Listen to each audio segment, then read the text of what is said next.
WGN investigates another concern with the Safety Act you may not have heard about. It involves people awaiting trial who go unwatched despite being on electronic monitoring. Investigative reporter Ben Bradley has that story.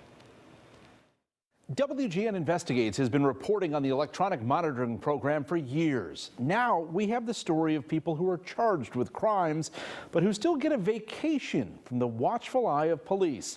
It's because the Safety Act added a line that says the sheriff must allow people to take care of basic necessities 2 days a week. And as you'll see, some defendants are taking advantage of that freedom. There are two ways to escape real-time electronic monitoring while awaiting trial. Yeah, I've given these people enough of my life. You can be like this guy we introduced you to in 2020, who took to social media to brag about chucking his ankle monitor into the woods.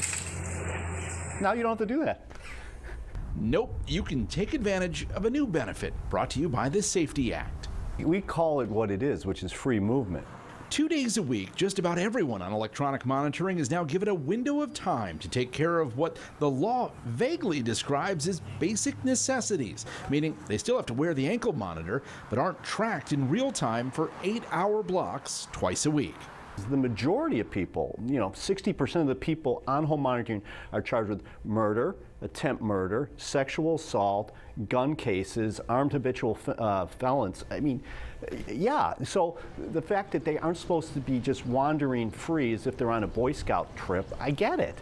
Data from the Cook County Sheriff's Office reviewed by WGN Investigates found dozens of cases in the past year of people who were charged with new crimes. During the 2 days each week, they were allowed less restricted movement.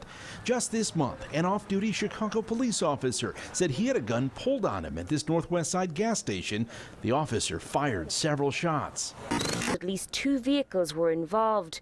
One of those, a silver Hyundai, riddled with bullet holes. Prosecutors have now charged Michael Martinez, who was on a free day from real-time electronic monitoring at the time, as he awaited trial on a previous gun charge. Our city is already overwhelmed with violence, and we've taken a group of people who are charged with violent offenses and saying, go out and we're going to shut our eyes for 2 days and just see what happens. Defendants are still required to wear their ankle bracelets on their 2 days of free movement. He's not in his zone. But law enforcement isn't alerted if they stray from home, work, or school. Take the case of Ricky Adams, who was awaiting trial on charges that he unlawfully possessed a machine gun. When sheriff's officers looked back at his movements, they allegedly showed he went to a gun shop in Gary, Indiana.